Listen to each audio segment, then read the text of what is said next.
you've always just had like a sparkly personality. Would you say that? Like even as a kid, probably in school, like you probably realized like you were a firecracker bouncing off the walls, or is that something you Yeah. like grew into? No, I was constantly just on crack. Yeah, throughout like middle school and high school, I'm unbelievably social. I'm extroverted as hell. So a lot of times too, when people are like afraid to talk to me on VR, I get really sad. I'm like, please say hi to me. I love saying hi to people. Dude, I God. feel like a dog. I'm just like, hey, you want to talk about stuff? How's it going? My name's Nanako. Please say hi to me. What got you started in VR chat in the first place? Like how did you find your way here? I watched McCrackle on YouTube. I don't know if you've. I'm assuming you maybe heard a little bit of McCrackle. No. No? Oh my gosh, he's another VTuber. He's a lobster VTuber, and he did funny little challenges and stuff. And I was like, damn, that's hilarious. That, and I also saw Uganda Knuckles. So I actually joined VR chat around 2018, tail end of 2018. So I've been here for way longer than I probably should have been. I've been here for a while. So you came in, you saw the Knuckles, and you're like, this is my place. This is my place. Yeah, I have to be in this spot. You know, I don't have an avatar anymore. I had a little Ugandan Knuckles that had like a little American flag on its hat, and so I'd walk around and try and do the voice in like a southern accent. I failed horribly, so I just stayed southern. It was great. I had a great time. I played. Oh, I remember when Werewolf Targets was unbelievably big. Werewolf. Oh man, I used to run games like that. What is that? I don't even know what you Werewolf? just said. Okay, What is it's. that? Do you know Town of Salem? You know, the little. Yes. Yeah, so that's what Werewolves is. And that one existed before Town of Salem. So all the houses and stuff would be out there. And then you'd walk up to the stand. I was a game master for some of them. So I'd be like, hello, I am your god. Here are your cards. Try not to die. Basically, is what happened. Dude, I loved Werewolves. I loved it so much. It was so much fun. I wish people would do it again. Yeah. What are some other really fun games you found here in VR chat? I think I haven't done a lot of games like I used to. For when I do community nights with my server, though, we tend to do a lot of Blackout because they like hunting me down in the dark because they're psychotic. Let's see, what else do we do? Yeah, we do Blackout, Murder. I don't really like Prison Break, but it's not bad, I guess. I think we've gone to a couple of racing worlds because a couple of our community members, one of them in particular, does go-karting IRL. So we do that, and he shits on us in game. So. There's no way I can do any of those. As soon as no, I get I behind a wheel, suck. whether it's like a point, I just throw up. Oh my gosh, motion sickness immediately. Oh, dude, I'm so Immediately. used to it. I put my mom and dad on my headset sometimes when they want to like try stuff, and they're like, how are you in here for hours?" And I'm like, "I'm crazy. I'm motion sickness does not bother me." I remember when I first got my VR headset. Skyrim VR was one of the first games I wanted to play. Oh, I couldn't dude! even make it out of the start. I couldn't even Oh, make it out of that no! first town that burns down before I'm like on the ground, just like, curled up, like in a bag, just like. No, dude. It was Man. so bad. It was so bad. I'm just built different, dog. I don't know what to tell you. But yeah, so like you've never really had that problem, or was it like something you had to build a tolerance for? No, I never really had the problem. I've been playing video games since I could ever remember. I think the only issue I would ever have in VR, which is an IRL fear I have, is I have thalassophobia. I have a fear of deep waters. Any water world, I can't be in. This is fine. Even in VR? No, not even in VR, dude. I start panicking. I'm breathing heavily. I'm like, whoa, there's creatures of the night in the waters, and I am a little guy. It's scary, dude. I'm 5'1". Anything could just, it's over. That's wild. So like when it comes to like horror games, I am like totally okay. Like when I'm playing on console, PlayStation, whatever, it doesn't matter. I don't care I'm a what the wuss. horror game is. I'm separated from it. When it comes dude. to the horror games in VR chat, Yeah, you those can't, you things can't throw off the absolutely headset. You're just terrify like, me. hello? How's it going? Yeah. And then No, it comes at you. It's like right there. It's like in your It's the face, in your worst. world. It's like, hi, how's it going? Ah! No, even outside Oh of my VR, God. with horror games, are we allowed to cuss? I mean, okay, probably not so Yes. much. Terms, no slurs, but yes. Yeah, no, I am a little white girl, Odyssey. I have Okay. no DLCs I can use. I am default settings as you can get, dude. No, I am a pussy when it comes to horror. I'll still play it because my community loves it, but I am so scared. It doesn't matter if it's on like little PC or whatever. Even when I'm backseating someone, I was backseating Schmarky's Resident Evil game one time too, and I'm like in back of my chair, like wrapped in a blanket, going, "Oh my God, there's a thing over there. What's that noise?" I'm a wuss. I'll still play them, but it's scary. Oh my gosh. Yeah, I'm terrified. I got a day coming up. Lady Kaz and I are going to be doing a Terrors from Nowhere. And I'm going to be live Dude, I streaming. love And everyone's going to watch me. Dude, I love Why do you love it? That's the horror stuff I'm terrified of. Listen, so Terrors is fun, all right? I love Terrors of Nowhere. I forgot that's another game I constantly do with my server. Because it's fun to just run with people. I have several clips of people saying horrendous shit as we're going through it. And, it is definitely scary at first when you have nothing, all right? But by the way, this is a tip for you. If you have nothing, if you're running with no items, you gain more monies, all right? You gain more monies if you survive. You get more money the more you run without an item. But I save up typically for a bat or a gun because some of the time you can just beat the shit out of the monster and run away because it stuns them. A lot of the times that's not the case because you'll swing at it and suddenly it keeps coming and you're like, oh, sorry, dude, I didn't mean that. That's my bad. Yeah, whoops. It's fun though. Okay, so bat or gun, save up as much as you can, Yup. and just don't die, right? Yeah, pretty much. There's a lot of fun items in there. The coils is probably what you're going to get to start. It makes you faster, and each one does different stuff. Some of them gives you flashlights because the world can suddenly become dark, and you won't see, this far in front of you, which is horrifying because, a couple of our friends did something like that, and we could hear screams from across the map of the monster, and suddenly everything's dark, and you're like, wow, that's crazy. That's crazy. It's like curl up in a little ball. It's so scary. That's when I log out and uninstall. Some of the monsters are scary and just some of get them out are of the not. way. Some of them Okay. are really silly, and you're like, why am I running away from an attack helicopter? And then suddenly you'll have really scary Eggman show up, and you're like, damn, this is scary. It's good though. Yeah. Oh, it's gonna be terrifying. And the worst part, I'm gonna be streaming it. I'm gonna have to do it in front of my audience, and they're gonna Dude, see it's me. gonna be It's gonna great. be so Dude, bad. audience Oh my audience can bully you like no other. That's their favorite thing, dude. They love it when you're scared. My community's so mean to me, dog. They're so mean. Yo, you got a story about that? I think it's maybe because I bully them first. I was talking on my TikTok lives. I tend to do those solo, by the way, which is if you want more views, I highly recommend doing solo and paying attention. That's my little tidbit of advice. If you're gonna have someone, maybe one other or two other people is fine. But if you're paying attention to chat, because a lot of them have ADHD and need attention, that tends to work. So I was saying as everyone's talking and they're all coming in and I'm like, I don't even think I'm that funny, honestly, but I have tail physics on this avatar and I constantly move when I talk, so I'm like, that's how I trap people in here. And then people suddenly pop out from being lurking, they're like, hey, shut up, stop talking, I'm looking at the tail right now. This is what I'm looking at. Stop calling me out, dude. Oh man. Oh, that and subathons, which I do on Twitch. Subathon. What's a subathon? So a subathon is when you hit a goal. So I hit 4,000 on Twitch. So what you do is you have a timer, and every time someone donates, subscribes, stuff like that, it adds time to the timer. So my last subathon was 41 hours. I was live. Oh my god. They would not let me leave, and there's one of them that are joking. He's like, dude, I will pull out a loan to keep you here longer. And I'm like, please stop. I want to go away. I don't want to be live anymore. It was fun though. We had a really How good did you time. do it for 41 hours? What? How did you manage? I'm used to streaming for a while anyway, but then I have my buddies with me that can help every now and then we're swapping games so it still keeps fresh and fun. And then I did go to bed. I put on rain noises and I'm like, all right, I'll see you guys in the morning. And then I went to bed. And then I come back up, it's like, hey everybody! They liked the rain noises. So you actually slept. All right, did you take breaks to eat or anything, or were you just yeah, I was in the eating headset? on stream. Yeah, it was we're playing some either horror games, or we're playing Destiny 2, and I'm getting food as we're going. They'll start an encounter Gotcha. or something. I'm like, please, I'm trying to eat my nuggets, stuff like that. So you weren't in a headset. You were at least just on the computer. Yeah, well, so for some of it I was on VR chat, and some of it I wasn't. If you keep cycling through games through long streams, that's how you're gonna keep attention. Because otherwise you're gonna get bored as well. I didn't want to be on VR chat for 41 hours. I would have lost my mind. Yeah, I thought that's what you were telling me. And I was like, no, oh no, my no, no, god. no, no. I was going through different games. Don't worry. That's awesome. It was So good. as far as your content journey goes, when did you start? What got you hooked, and what's kept you going? So I started on Twitch, and I was playing Overwatch and Tomb Raider. Tomb Raider is one of my favorite games, so that's what I was playing at the time. I used to have my face cam on, and so I'd stream like that. But I was a really small streamer at the time, so nobody saw it, and a lot of the old people that used to watch me don't really watch me anymore. So I kind of, Twitch started to slow down, so I stopped doing that. And then I discovered VR chat TikTok. I was watching Ray Ray first. I found her little Paimon doing a funny little thing, and I was like, that's funny. I want to do that. The person I was dating at the time, though, told me it was cringy, so I started TikTok out of spite.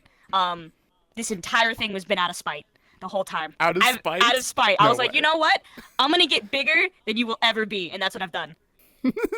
My avatar Nice. creation and my Discord were also out of spite for that same ex. Because he had a guild server, and then when we had our breakup and stuff, it's like, you know what? I'm gonna make a guild server. I'm also a big fan of Fairy Tail, so I made my server, and now it's 5 times as large as his is. And then he Oh was my an avatar God. creator. He started making stuff from scratch and stuff, and I'm like, you know what? I'm gonna do that. And now I've sold a lot of copies of my models, so I was like really happy with that too. So a lot of So what I do is out of spite. You got that Michael Jordan gene in you, don't you? Yeah! As soon as somebody like does something that like rubs you the wrong way, Oh, you absolutely. use that as like fucking fuel It's that like, drives alright, you insane. Watch me, boy.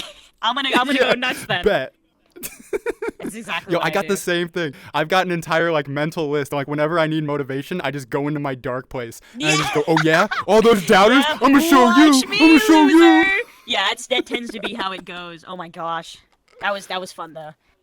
I joke about it And now. now I'm you're- on like good terms with him, but like he jokes about. He's like he thinks that's hilarious, and he's really proud that he got to be like a spiteful spark to start my journey. So out of spite, the entire thing.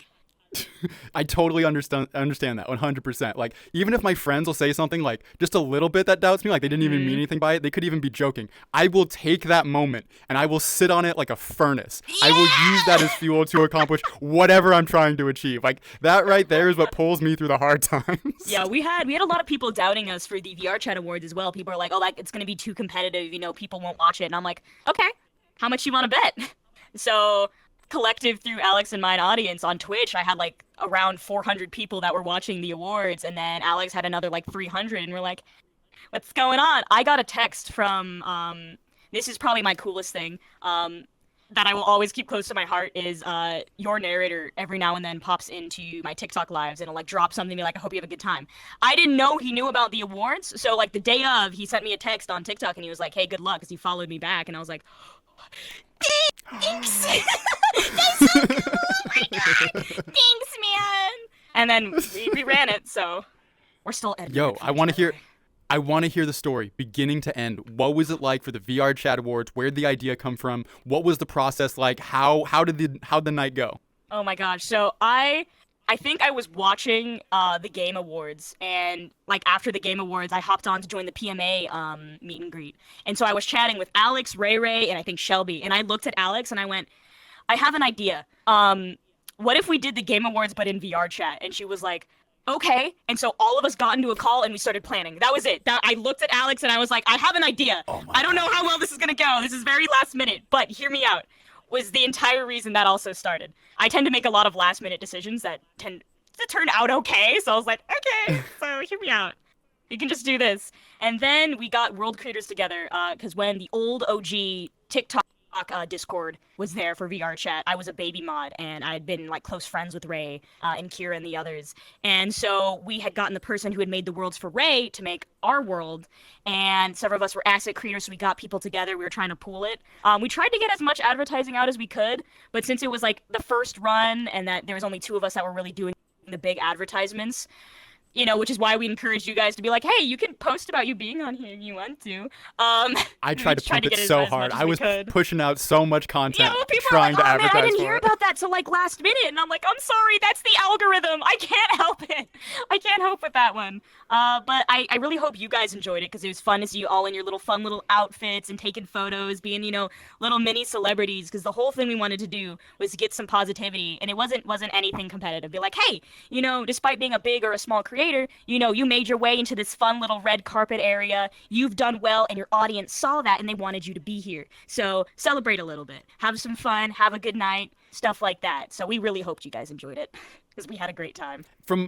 From my perspective, it was absolutely phenomenal. Like, I think VR chat is currently in the place where it's hungry for things like that. It's looking for very creative and amazing people to go out there and do creative and amazing things. And you talk about the VR chat TikTok space. You got a bunch of people who are now creators, who are now looking for an opportunity to really show off who they are. And the fact that you guys, through the first VR chat awards, create so much legitimacy, not only for the creators involved, but for you guys as an organization. Like, if you want to make that an annual thing, you could literally be like the Oscars of VR chat TikTok, which is just absolutely insane. We are starting to plan for next year. We're gonna do it a little bit better this time. We think we're gonna give each like a month for voting, because I think last time we did like 2 weeks for each poll. We're like, all right, we'll give it a month this time, so we have lots of advertising. But that also means like kind of what we did to you guys last time. We're like, listen, if you got nominated, you gotta shh until the poll goes out. You can't tell anybody, which you poor guys will have to wait a month to say anything. And then we'll have more dedicated roles. A lot of people wanted to be sponsors. Like we had people talking to us afterward that were like, hey, how can we get in this next year? And so we're looking at, getting some of those people back. Some of those people we'll not be working with again because we had to fix a lot of wardrobe issues. Luckily, Alex and I are avatar creators, so we could fix people's outfits last minute, that was horrible, Odyssey. I had to crunch out someone else's outfit within like an hour and a half. Oh my Which God. is pushing it. Yeah. Okay. Well, there's a good question I got for you. What were the obstacles you ran into, and what were the things you learned from that when throwing the VR Chat Awards? We had some people pull out last second because they felt like they didn't, belong in that space, or they didn't want to be a part of the awards. And we're like, that's fine, we get it. But maybe, telling us like 2 weeks before we go live with it's not the best thing. You should have told me initially. Because then we're sitting here and Alex and I are like, well, maybe we should just, if they decide to change their mind next year, we might not let them back because it's unprofessional. Because so we're like, hard, hey, listen, if you're trying to turn this into your career, make sure you show up on time, you contact us and stuff like that, so we can actually do this promotional stuff. And then some of the sponsors that actually pulled out. One of them, Never Met, was supposed to pay our camera crew. But the camera crew had such a good time. I think it's Metacosm. I butchered their name every time. But they had such a good time. Metacosm. Okay, thank you. God, I'm so sorry I did it again. They were like, we had such a good time recording it anyway. It was super fun. We'll just hand you guys the footage. You can edit it. So that's why Alex and I haven't put out that YouTube video yet. We're sorry. Because we're the ones that have to edit that because they were supposed to. It's gotta be so but much. Because some people had stepped down or employees had stepped down, we didn't have Never Met with us anymore. And we were like, okay, this is fine. We had them like under name but not under pay. And we were like, okay. Gotcha. And then, we had another sponsor that didn't really deliver what they were supposed to. So it's a lot of us fixing stuff last second, but luckily, since several of us had experience, and then we have connections to other people who have experience, which is, if you're a small creator and you're looking forward to, growing and being bigger, when you become bigger, you have some great connections, and it helps push forward a lot of your products. So it's fun, I promise. Yeah. So much of it is just networking and the people you know. And I'm sure the team came in clutch at fourth quarter, 2 minutes left on the clock. But did you ever have that moment where you're just like, I give up, I'm not doing this? Like it was just too much, and you just threw up your hands and you're like, I'm done. I knew that some of the people we had worked with had gotten nervous and they were like, what if this isn't what it's supposed to be? What if I'm scared and stuff like that? I took public speaking and did a lot of public debates and politics and stuff like that. So I was in my field. This is where I'm most comfortable. So I'm like, no, we got it. Don't worry. It'll be good. Promise. It's our first run around. If it's scuffed, several of us are streamers. We know how to work with scuff. We got this. We'll set this. We'll go. Our biggest worry was just we just make sure it's fun for not only the viewers but the people we have here. We're not gonna waste their time. We're in too deep. We're full sending it. Go.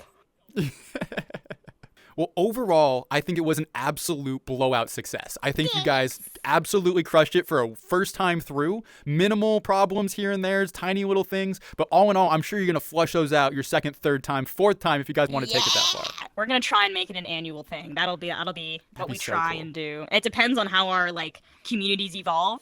I used to be way more involved in the VR chat TikTok community. And then I learned that there's just a lot of snakes. And you have to kind of deal with it. You can hit that block button, walk away from that.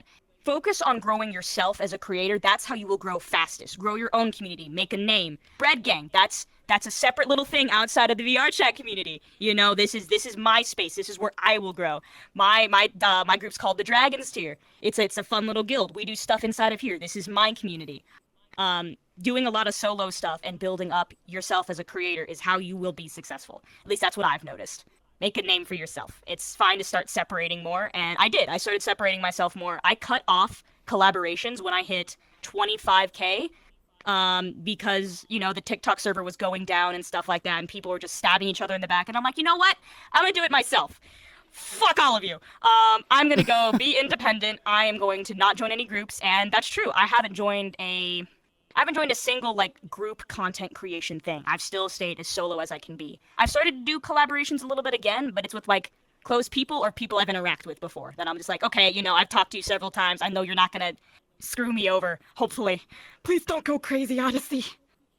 Yeah, it's so crazy in this industry. You're going to run into people who are just going to be out to get what they can from you and then stab you in the back when they get the opportunity. And it's so disheartening. I think right now, VR chat, TikTok could be like, seriously paradise. Like there's no big corporations in here yet. Government's not on our back. Like it's seriously the community made by the community. And it just breaks my heart to know that like we're treating each other as poorly as we are. But every now and then, you know, you're going to find a couple people, you're going to find a small community of others who are going to help you out and other people who you can help out. And I think building those connections and finding that network is where the real value is in building community here on VR chat. And then doing really positive like collaborations and stuff like that. Do your research on creators 100%. Unfortunately, I can no longer be help of like providing that information because a lot of communities have, you know, blacklists.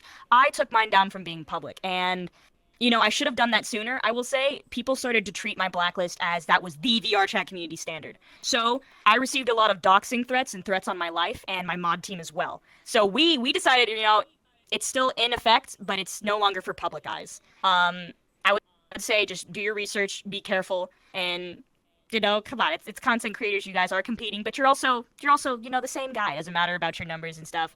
I'm the same as you. I'm still just a little guy at the end of the day, right? And as long as we, you know, treat each other nice, don't tox people, don't steal, stuff like that. Some really basic stuff. It's a really low bar. I could walk over this bar. Then you're good.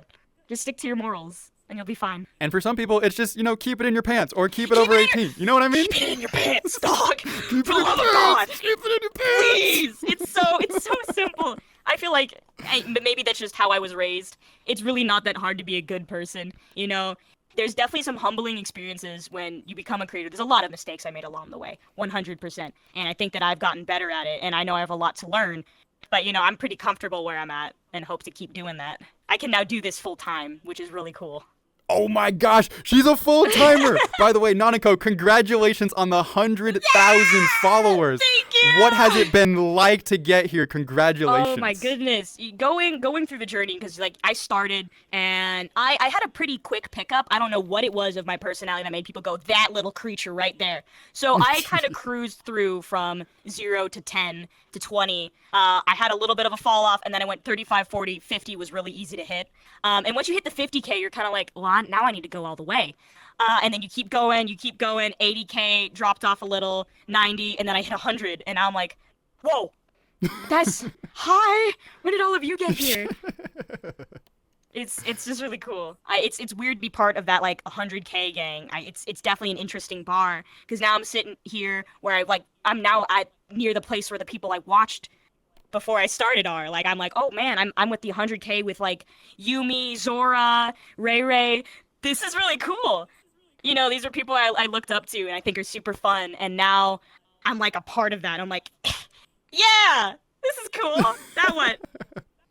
Does it at any point feel like, do you have imposter syndrome? Do you feel like you don't belong here and like maybe tomorrow the whole thing falls apart? I feel like a lot of people definitely have concerns like that. I don't know if it comes with imposter. I think when I left for boot camp the first time, I had that. It's like, man, it's all going to fall apart by the time I get back. But now that I'm here and I'm sitting here and I'm like, you know, even if I'm not a part of this circle, I made my own circle. And as long as that's there and, you know, I continue to nourish that, I'll be all good. I'll be all okay at the end of the day. What tips would you have for like creators who are on the come up? Oftentimes I get people who are like, oh, I want to start content creating. What should I do? What's your advice to them? I've heard that question too. People are like, I want to start my journey because I've been inspired by so-and-so. Well, what should I do? And that's when I turn it back and I'm like, well, what should you do? What is your strong suits? You can experiment if you're starting. Some people do cinematics. I suck at those, but some people are so proficient. Some people do comedy. I say funny little things while I game. Some people are really good at video games. Some people do, you know, skits and stories. There is a whole broad surface you can do. Experiment for a little, find out what you like to enjoy, not what gives you the most numbers. Because you could do something like the beginning of my TikToks, I just lip synced and did little funny things over stuff, and I hated it, by the way, which is why I do the content I do now. Because if you get big numbers over stuff you don't like, you're gonna hate being a content creator. So find out what you like, expand on it, because people will be drawn to it. There is people who have that niche go, yeah, I want to see more cinematics, so you'll draw that audience. It takes time and work, but as long as you have a good schedule, you know, you don't be mean to people, you'll be good. You'll be good. It's such a low bar. Yeah, I couldn't agree more. I see so many people who don't fall in love with their process. They're out there chasing the algorithm. All they want is clout. chasing Ooh, what's going to trends. make me popular? What's going to do that? And at the end of the day, they hate what they do because all they're trying to do is figure out the algorithm. My advice is find something you love and do it until you die. If you get 4 views, but you absolutely love the process, then you are winning as opposed to somebody who's getting views and hates what they do. And besides, as long as you stay at the game and you get better at your craft, eventually that stuff will come. But what's most important is that you do what you love. Yeah, if you're working but you enjoy the work, you don't work a day in your life. As long as you have a good old time. Exactly. I feel like another thing like people did for a trend for a while, which kind of took away for how kind of important it was, meet and greets. Oof. I feel like they happened really often, or people did them super early and were like upset with the turnout. Like there's a lot of people to be like, yeah, I know I want to go to this meet and greet, but you know they won't have the time and they won't show up, so it's going to be like maybe an 16th of the people who said they're going to go show up. I do a meet and greet every 20K. I want to space it out. I want it to mean something.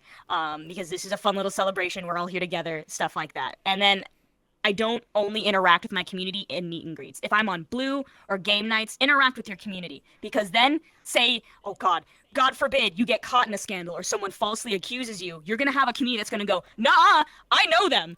It's a good thing to build a bond with your community, because then not only does that bring more people in, it gives them a good time. I think Night City does that very well, actually. Night City does a lot of fun things. I've done collaborations with them. We did a charity stream with Shelby recently called the Great Maid Challenge. That was fun. It was torture because how it goes is me and my other friend throw our avatars in maid dresses. Shelby was in a maid dress, by the way, which Night City loved, and they made gifts and took so many pictures. And then our friend Schmarky was in charge of us. We would pretty much do whatever he said. We had 3 strikes. If we failed, we had to do a challenge voted by our Discord and stuff. But people could donate to the charity to get silly things to be said. A lot of people are like, oh, this could go in a super degenerate way. Surprisingly not. We did like 50 push-ups, 3-minute squat, 3-minute planks, 50 squat. They worked us to the bone, dude. But it was fun. It sounds fun. Like, I only know Night City from the outside. Like, what is it like with those guys? So I'm not a part of Night City, as I said, as I don't join groups to mostly just save myself and my image. But I know Shelby and a couple of people in there, so I'm friends with them. And we have our friend relationship, stuff like that. But I'm like, okay, we can also have a kind of like coworker stuff. So I think Night City is the only like official collaboration that I'm under that we're like, hey, we're partners and like stuff like that.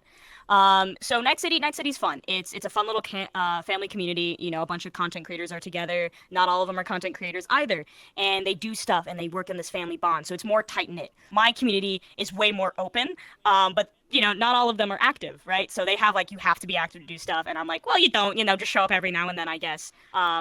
I feel like small little groups like that with good moderation can work really well. I've seen a lot of groups that try to do that fall apart very quickly. There's a lot that did that. So I don't know anything about Night City, but like what's concerned me is I've seen these groups rise up in VR Chat TikTok only to have some calamity take them out at the knees. And it's so disheartening. And it actually makes me hesitant to want to think about joining another group. Well, that's why I don't, because I'm just like, first, that'll save me some heartbreak and stuff like that. I'm a firm believer in being independent, but I know a lot of people like to be with other people. And as long as you have strong moderation that cuts something off quickly, I feel like a lot of people, and Shelby had to learn not to be so lenient on things. Like, listen, this person violated this rule. It's not just a slap on the wrist. It's like, hey, you do this again, you're out. You're gone. You're done. Stuff like that. I feel like if you heavily moderate stuff and be like, hey, you can't do this, therefore you're out, you can't be in this anymore, your community stays non-toxic. Yeah, you gotta keep one thing people I'm really way. interested in doing is like interviewing somebody like Shelby, the people at the top of Night City, because one thing that interests me is like how they're keeping that group together going so well. Like, I don't know if they have the secret recipe, but what they got going on over there seems to be working. And like, I want to get their ear. I want to know what it is that they're doing that has separated them from the other groups here that we've had in VR Chat. I think Shelby, we've talked a lot about this too, because he actually thanked us. Alex, myself, and then Lumen. I want to say a couple of others. We have been in this community for a while. We've seen a lot of stuff. So when he's like, "Hey, is this behavior okay?" and we're like, "No," asking for advice from other community heads, or being like, "Hey, is this a good idea, or how should this go about?" And then again, like I said earlier, talking to your community is how you keep a healthy space. It's fine to ask for advice from other people. It's fine to nip things off really quickly to keep this a nice area because that's how you don't fall apart. Also, he has a really good rule, and I think that should totally stay in place. I'm not sure if it's like on his rule list, but he said it to people. It's like, you guys are not keeping in your pants. You're not sleeping with each other. That's a really great thing to have. Do not mess around with each other. If there's any relationship problems, you keep that out of my community. Absolutely, none of that. I feel like that's a very big thing. I feel like as well, more advice for people, if you are a content creator or head of a community, unless you do couple stuff, I say keep stuff like that pretty silent. And or don't participate. Don't date other content creators because a lot of times it can fall apart. And then very quickly, and then the communities go, wah! Stuff like that. I couldn't agree more. I got my girl. She is my fiance now. IRL relationship. Never been on VR chat. Not interested in joining the space. And it's so refreshing to have like this world of people I can enjoy and hang out with, and then go into a relationship completely uninvolved. Completely fine. Completely good. Yeah, right? Because I've seen it blow up the other way. You know, you're in a relationship. Everyone knows the community. If anything happens to it, bang, the entire floor falls through. Everyone knows. It's like living in a small town. It's like, oh my gosh. But one thing I wanted to ask you is how you keep up on your content schedule. I mean, you just said you made the switch over to full-time. I got full-time job, relationship, friend group. How do you make the time to do all of this content creation? So I have, first is what my friends have been helping me do, which is I think is really important and actually helps a lot of people and will improve your mental health. I don't know which one I have to look at. We'll improve it, I promise. Set alarms for a healthy sleep schedule. I get up at 9:30 in the morning, sometimes earlier, and then I go to bed around 10, 11. First, you need a nice sleep schedule so you have a very open day. Then I have a calendar. I actually need to rewrite it because it's still on April. About events and stuff that's going on. And like, listen, so I want to do some stuff this day. I know I'm constantly doing something this day, and this is when I'm streaming and or uploading. And then you can look around and be like, oh, I have time for friends here. I can do other stuff here. And then maybe that night I don't need to upload. Having a schedule and constantly look around and then prioritizing yourself and other interactions will help you because then it's consistent and fun. I don't really have a consistent upload schedule for TikTok. It's kind of whenever I'm done with stream and stuff, I'll put something together and throw it in to be like, hey, you know, this is where I'm active, and stuff like that. And then I'm starting up my YouTube, but one of my friends, Lumen, we like to make this joke. He is my poor little editor, and so I'm able to pay him now to, you know, edit those videos and stuff together for me. Because like the bigger you get, the more time you're spending away. It's good to possibly look into an editor. So I love you, Lumen. I'm actually at that point right now myself. So I'm trying to do the podcast and live streams and then have like events with my community, right? That's a lot in and of itself. Oh, yeah. And the part that's bogging me down the most, the part I want to pass off is the editing. Yeah. Don't get me wrong. I love going back and watching this footage, but it bogs my time down so much and it gets in the gears of everything else. So right now I'm working with a guy who I'm hopefully going to be training up on how to do my process for the podcast. If he can get up and like get on his own legs with that, I cannot wait to see where the content goes. But I think you're right. Building a team and having people around you who can help out, maybe even people you're paying, can really help your content along the way. Oh, yeah. It's good stuff. And it helps too that these are like close people I work with. My moderation team, a lot of them I've slept under the same roof of, which was a super cool experience that I never thought I was going to do when I was younger. If you have a moderation team, you have editors, you have stuff, you have everything scheduled together, your content will go smoother. But that's definitely further down the line. You won't have to worry about that super soon. That's when you start doing big projects and you have lots of stuff to do. So that's sometimes when I envy small creators. I'm like, man, I kind of miss being the little guy and not doing so much. I'm sure it's a lot. Do you want to speak to a second on like what it is to have good mental health despite all that? Because content creation really wears on you. Have you experienced any of that firsthand? So I make jokes in my community all the time. I did go to therapy. I had once had depression and gone to a psych ward and then was on medication and then don't do it. I went cold turkey as I was realizing I'm going to try and do better therapy and stuff like that. But I have a very different mental attitude and I luckily had the maturity to discover what that was. So through therapy, coping mechanisms, and understanding that I need to eat, sleep, shower, do all of my stuff correctly, I'm going to stay in a good headspace. Because if you start missing any of that in the equation, you will go down the dumps. Sleeping and eating is directly tied to your mental health. You will notice if you start having a regular sleep schedule, even if it's super small, you will start feeling better.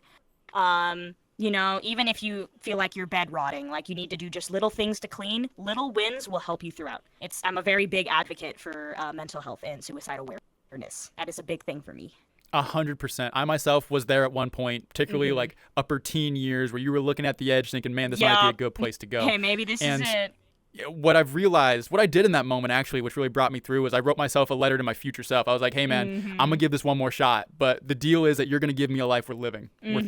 And these days I can look back and like, that's probably the most prized possession I have, is those letters I wrote, because here I am in a life far better and far greater than anything I could have ever imagined. And you're absolutely right, Nanako. Like, the base layer of mental health is sleep, exercise, and diet. Those are the big three at the base. If you can get those three together, you can start building on that momentum to help the other parts of your life. And sometimes it's things you can't control. Maybe you have like really hard parents, you know what I mean? Yeah. Maybe it's like a lack of finances that are keeping you down and from the opportunities that you would otherwise have. Like, there are sometimes things you can't do. But of the things you can control, eat right, sleep well, get yourself a good amount of exercise, and set yourself goals. Even if it's just doing the dishes one day. Like, as long as you have that as your goal and you can accomplish it, that is a win sometimes bigger than anything else. Absolutely. So I've been there and I know what that's like. It's super important to take care of your mental health, and you touched on a great point. Know what you can control and what you can't, because if you worry about things you can't control, you're gonna spiral. Worry about what you can control, and even when you feel like there's nothing there, there's always something to do. My older sister had taken her life to something like that, and knowing what you can control and that there is always a way out is good. That's another thing. I ran on spite. The only reason I beat that edge is I was like, you know what? I'm not going to let you take me. Fuck yourself. That was it. I don't feel like being sad anymore. That was... You spited death. You spited suicide. Fuck you, suicide. You're not going to take me. I don't feel like it. Hey, I'm going to go do my own thing now. I'm going to go become a streamer. Yeah, I'm going to go be a little anime girl online. All right, fuck you. Oh, that's so funny. I've never I heard got that so before. many dumb stories, dude.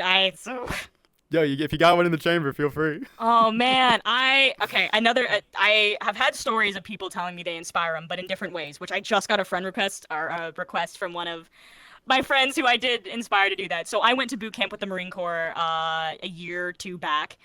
Came back because I was injured, but a lot of people, wanted to do stuff like that. And one of my friends, King Smiles, he, was going through a tough time and he didn't know how to go out.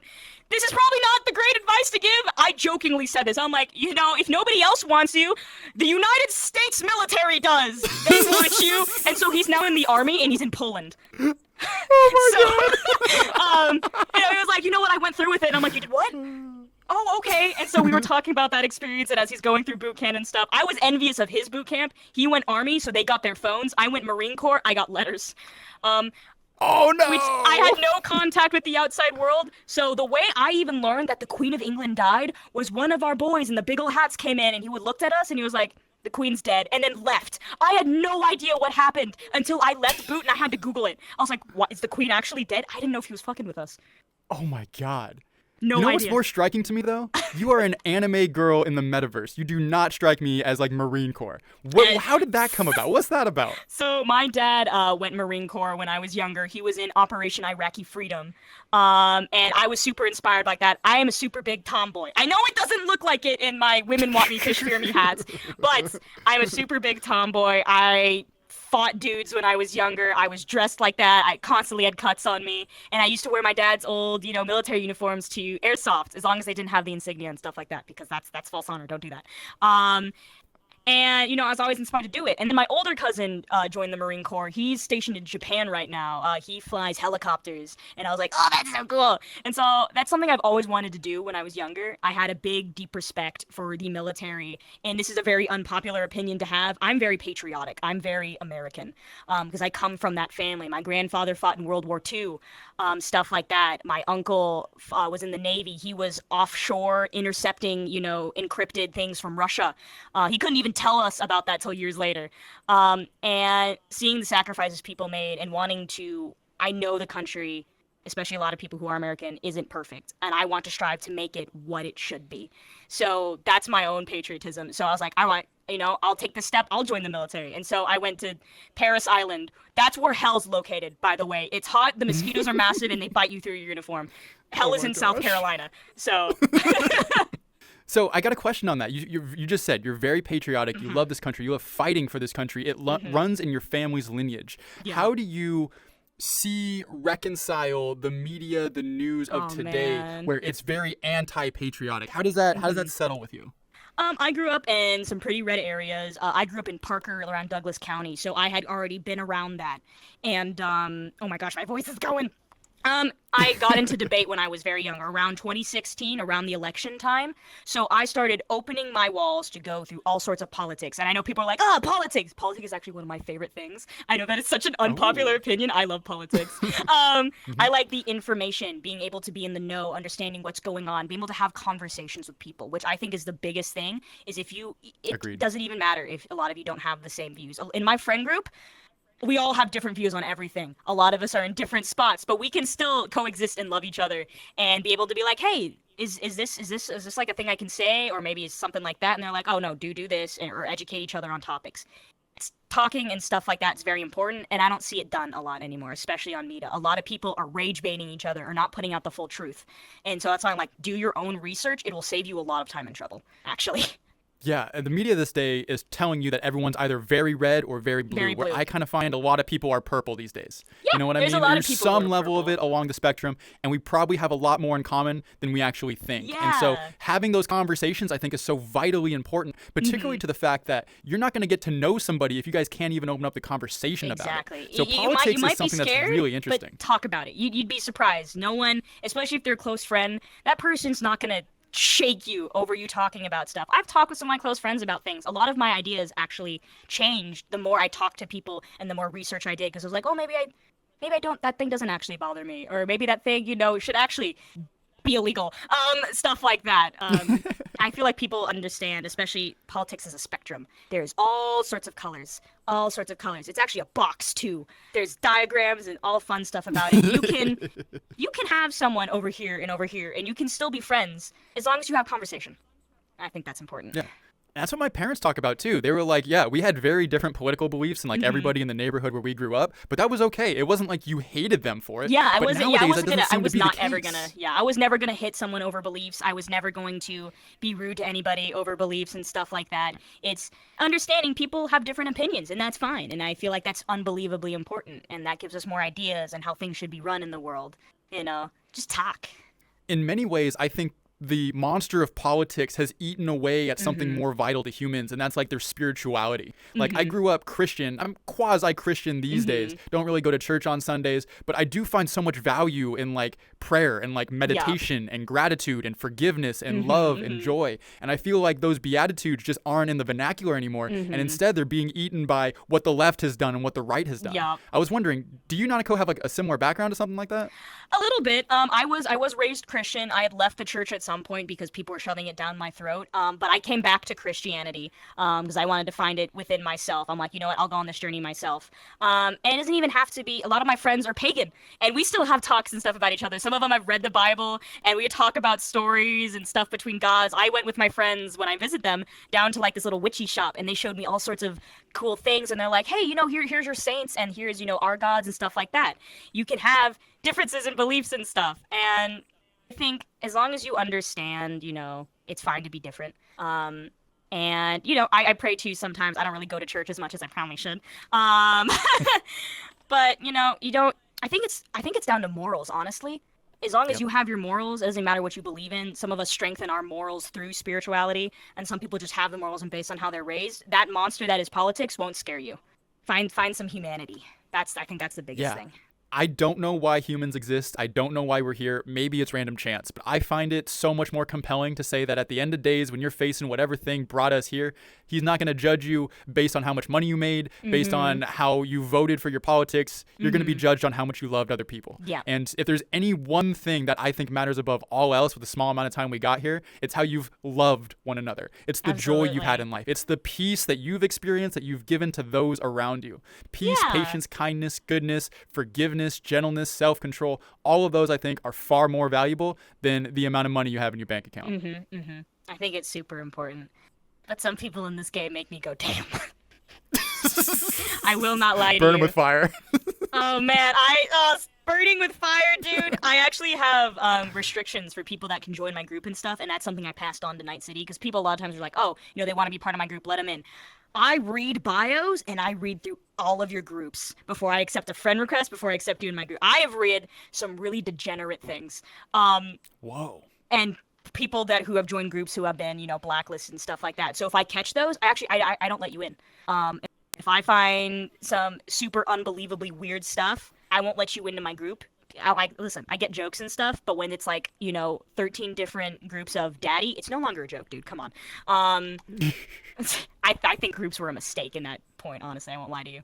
My groups and my Discord are also 16 plus, so I don't let, young children come into that platform. If we catch them, we kick them out.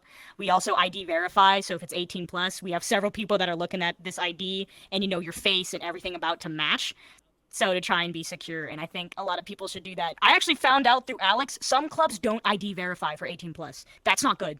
Yeah, hey, I figured that out myself. Yeah, no, I learned that on my journey. Good. It's like, damn, dog, no. That's not okay. Oh, dude, but I hate a lot of that is the groups are bad. byproduct.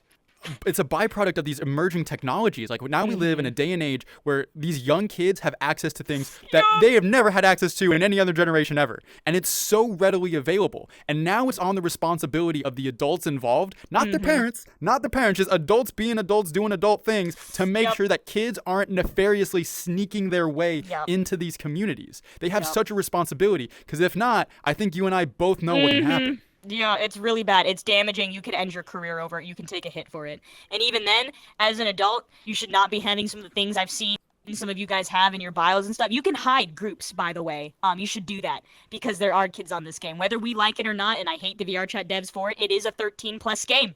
They're going to be on here. It was definitely less prevalent when we didn't have the Quest update, because not a lot of kids had access to $1,000 PCs and stuff like that, or there's some of their really shitty $300 PCs couldn't run VR chat. I feel like people got a little bit too comfortable. Like, I get it. These are not things you guys would do in real life, though. I don't do things in VR chat I wouldn't do in real life. I try and be the same person. So some people say some weird things or do some weird things, and I'm like, you wouldn't do that in that space ever. Don't do it here at all. Right. And another thing on the minor side, like, these kids are going to be kids, right? And they need to be told when they're taking things too far. The problem is they're so inclined to lie about their age because they want to. They want to get in. They want to be with the cool kids. They want to be where they're not supposed to. And now they have the tools, whether it be filters on a phone or whether it be like the falsification of documents, to get to places that were previously restricted. Yeah, I feel like kids need to understand, and I wish parents had told them this. My parents did. I wish I listened a little bit more, but kids will be kids. If you go into adult spaces, there's adult consequences, and you're a kid. That's not good. It doesn't end good. I can talk about one of my stories. I joined the game when I was 15. I was groomed by a 22-year-old who was trying to show up to my house and stuff. Oh my God. Adult things, adult consequences. I never lied about my age. He knew very well what he was doing.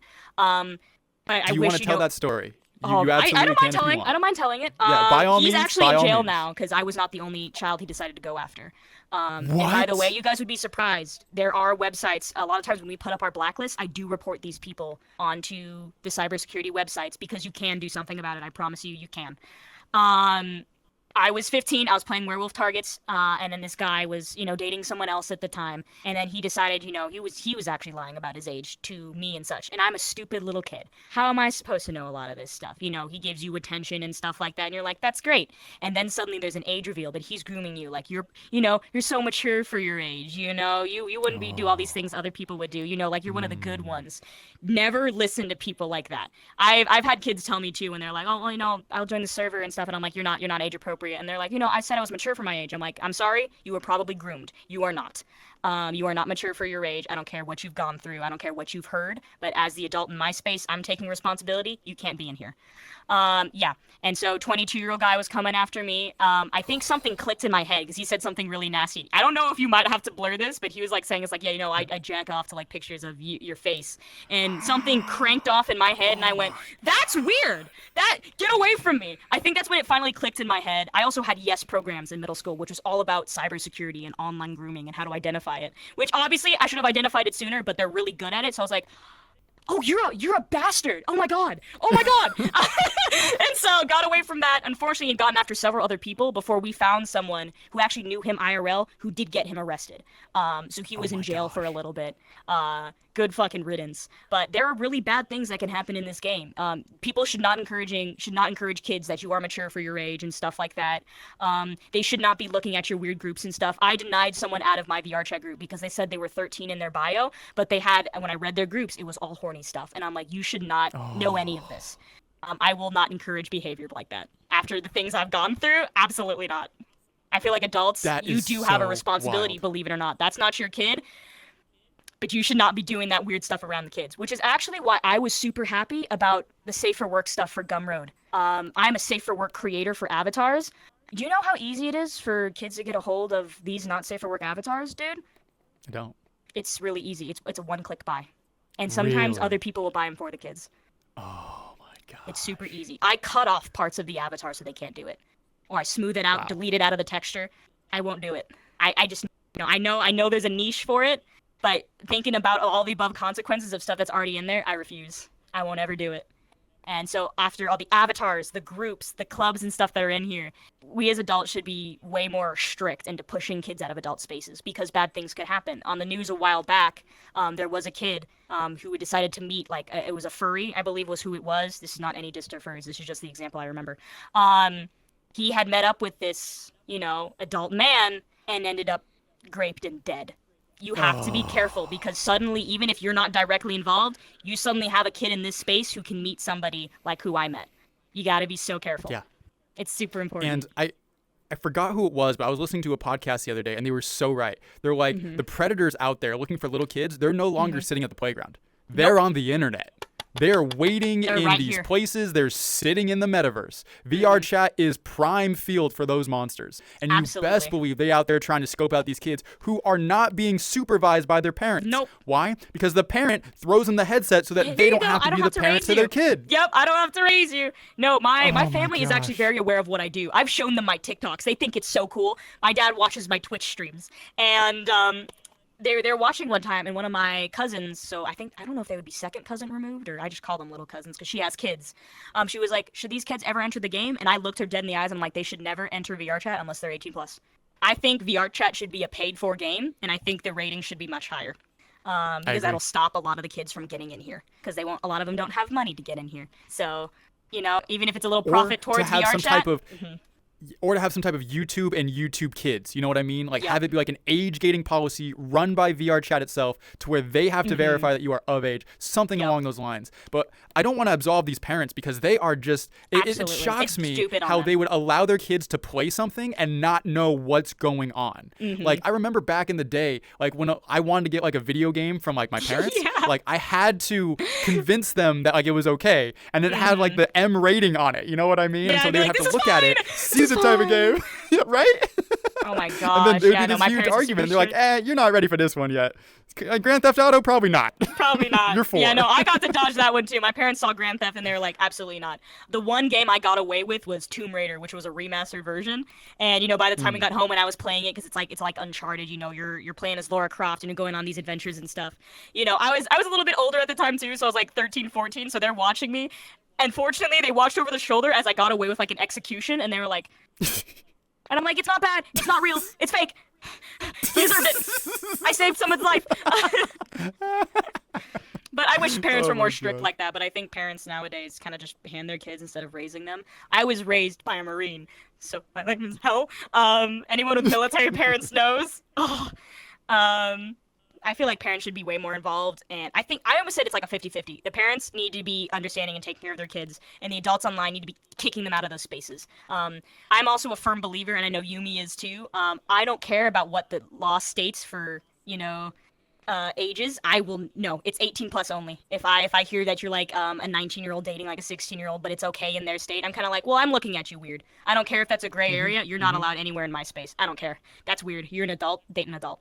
Yeah. And unfortunately, it has to come down to us. I don't think it's like the responsibility of the good meaning citizens of VR chat to take up this burden, but nobody else is doing it. No. Nobody else is doing it. Clearly, it's a wrong. And if anyone's going to step up, it's got to be us. I just got to commend you, Nanako. I didn't know all these things about how you're age gating, you're creating avatar models that are specifically safe for work. Like, all of that stuff is absolutely amazing. And I absolutely commend you for it. Thank you for being a member trying to make this space better for everybody.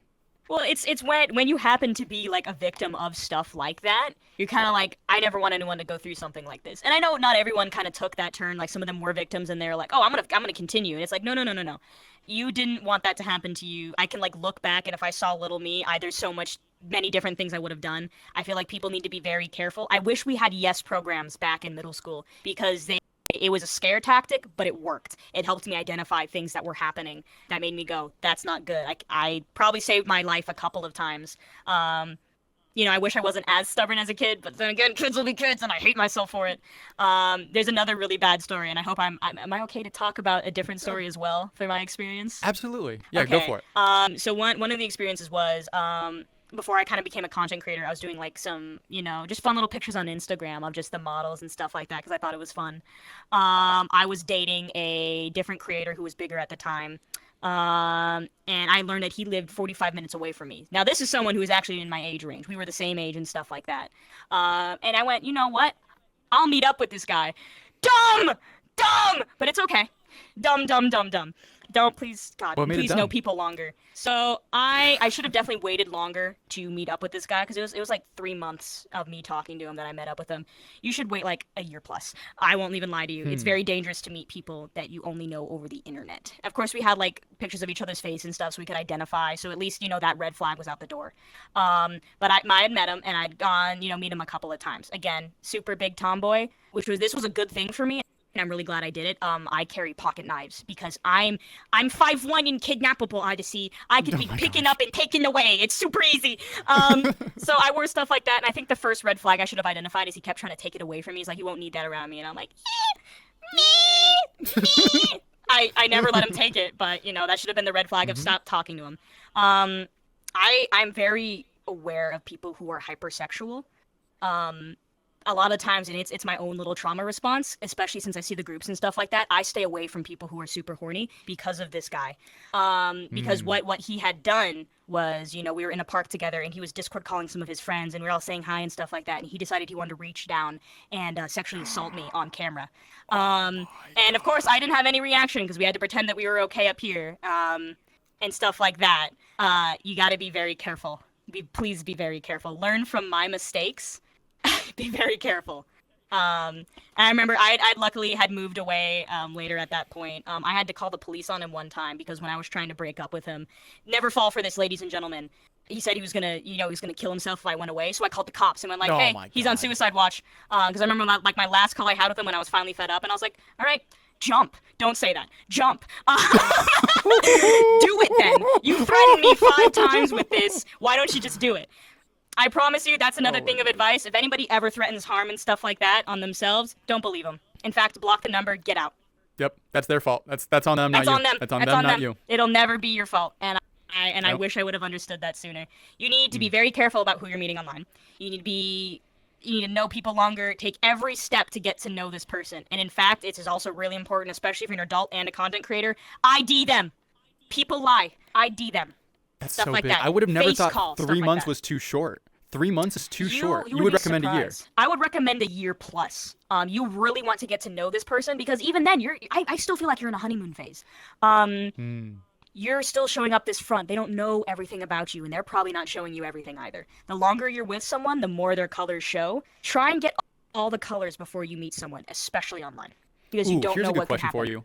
Yeah. What are the characteristics you found that are both red flags and green flags in people that you meet here in VR chat? When they try and get you out of your comfort zone is my biggest red flag. And that falls into several things. Him trying to take my knife.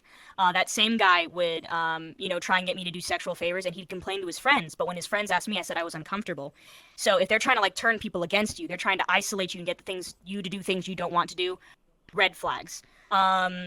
They don't want to show their face often. I know some people get shy, but you really need to be careful. You need to see that person. It's your safety at this point. If they ever come compromise your safety, stuff like that. These are really easy ones. I think are easy to find.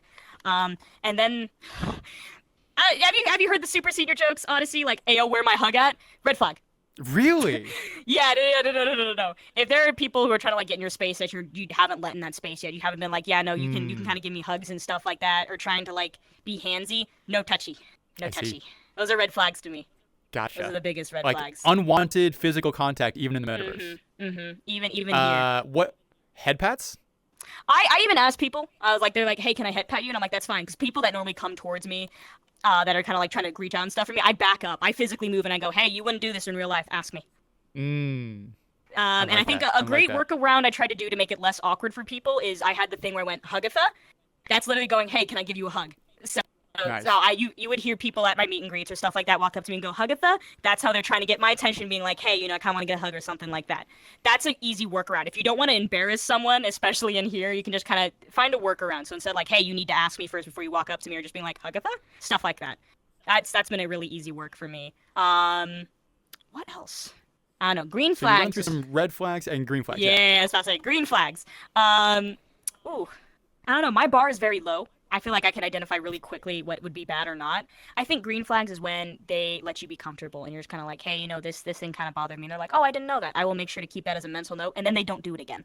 Because then you're like, ooh, that's attractive. My God, you listen to me. Stuff like that. Or when you would say something and they'll remember that something and be like, oh, hey, I like this thing. And then like even months later, they're like, you like this thing. And I'm like, yeah, I do. Thanks, dude. When they remember little things about you or trying to like bring you up or even poke you every now and then. That's a big thing for me. I like those green flags when they let you be comfortable and know when they can't do something and stuff like that. Which, now that I say it out loud, that's kind of like basic. I feel like that's pretty basic, Yep. But maybe, oh man. It's like a low bar. Yeah, it's a really low bar. I haven't had good relationships, okay? My bar's pretty low. You can step over it, dude. Just be nice to me. Stop. Oh my goodness. Yeah. Well, Nanako, I'll leave it to you if you want to talk about it. You don't have to if you don't want. I can always cut the film later. The whole co-situation. Is that something you wanted to bring up and talk about, or are you ixnay on it? I think for what I'll bring up with that, because I don't want to really bring to light how that stuff went down, I'm going to talk about the community response to it. I feel like that's a very important thing. It was a horrible situation, Not only me was involved, it's like 6 other people who had been forced into this situation, but people who lie. And that's why I now have this big thing, which I guess should be a big thing anyway, but it sucks because there's some people who do have this. I don't trust mutes at all. I know some people actually are mutes, but it's very rare. That's another thing of advice. Please don't trust mutes. I'm sorry. They could be close friends and stuff, but unless you really, really, really, really, really know them, don't do it. And so aside from that, the whole reason I had put out that video was to warn the community of the people like him. People who had given him money, or I guess it's technically a her because she played different personalities, who, faked disabilities and, got money from people and stuff like that. That was the whole warning. Unfortunately, there was a really bad community response, and this is why I isolated and stopped doing a lot of stuff with other creators. A lot of people who didn't really know him, I was suddenly getting tagged in videos of people doing almost trends of, oh man, this really hurt me and stuff like that. And I'm like, you weren't involved. So now, not only did I already feel that betrayal, but now I was getting tagged constantly for weeks upon weeks. And then it reached the other side of TikTok. I had received death threats and rape threats, and then people making jokes about it. So not only was it this already hurt, but now I'm getting stabbed over and over and over again. And I feel like people definitely did lose what we were talking about earlier, is a lot of compassion. People make mistakes and stuff like that. But I wanted to bring to light of, this person had lied, but I don't need people trending off of it. That was not something good to do. And I know a lot of people are like, oh, this hurt me, or hey, this was a funny bit. I will say from the genuine part of my heart, you guys made the situation worse. That was not smart. Please do not trend off of people's suffering. I feel like that's a big piece of advice that I could give. Other than that, I can probably tell you more off camera because I think you were like more curious about it, but I didn't really super bring a lot of it into light. Because I know a lot of people, there was a lot of misinformation spread, which led to people making a lot of those jokes or talking about, oh, I was involved when you weren't. I say, oh man, I wish I would have dealt with that more behind the scenes and then just kicked him out, done the thing on my server. But I did warn the people I wanted to warn, so I guess maybe it's a win. I don't know. It's a very bitter thing, not even because, oh man, I got duped. It was because of the community reaction that hurt the most, Mm. which made me make. Did it feel like the strengthen my own community didn't have your back, and instead it was just raking you through the coals? Is that something you felt? Pretty much. It was messed up. I didn't need a bunch of people tagging me or adding me and stuff, being like, oh, hey, go watch Nanako's video on this, and like all this like betrayal stuff. It's like none of you were involved. I only just wanted to tell you, and I should have left it at that. But then, yeah, people are like, oh, I'm gonna trend off this and make the suffering worse, and it's, oh man, you guys are not great. Thanks. So, what would you recommend? Let's say someone's in your situation, something like your situation next time. How would you want the community to respond? Oh man, first turn off your comments. Even though a lot of them were overwhelmingly nice, it did reach the other side of TikTok. So turn off your comments if you ever feel the need to make a video like that. I say just warn your Discord server and then some of the creators around you with the evidence. I wouldn't even say post it on TikTok, but if you happen to get in a situation like that, turn off your comments, turn off your tags. I had to turn off my tags for a little bit too because I was so tired of seeing it. Community, from what I can say, be compassionate towards the creator. Block the person they probably said if they gave you that evidence, but you don't need to trend it. Don't do to that creator what you did to me, because that was messed up. Anything else you want to say on the topic, Nons? It's up to you. Peanut? No, sorry. Oh man, I don't know. I'd say other than being comfortable with your content, do what you want to do. Stop backstabbing each other, which I can say all I want, but you have to actually do it yourself. As long as you stick to your morals, you do what you like to do. You don't fuck around with people. You make content you love, you have a good time, and you try and help people out, and you understand differences, you'll be okay. I promise you will. Everyone talks about how toxic the VR chat community is, but honey, what community of gaming, of stuff in general, isn't? Vlogging, Roblox, Twitch, Minecraft. There's all really crazy communities out there, but as long as you take the steps to make it a positive place and create your circle, you'll do just fine. That's how you combat toxicity. Stop complaining about it, do something about it. Well, Nanako, I couldn't think of a better place to end it on that note. Thank you so much for coming here and having this podcast with me. I appreciate doing this with you. You're an absolutely good time. Thank you for having me on here. Absolutely. Is there any other plug you want to give before we get out? I'm on Twitch. I'm Nanako Likes Fire on all platforms. Thanks. That's about it. All right. Thanks, everybody. Y'all have a good one. Bye. We'll see you next time.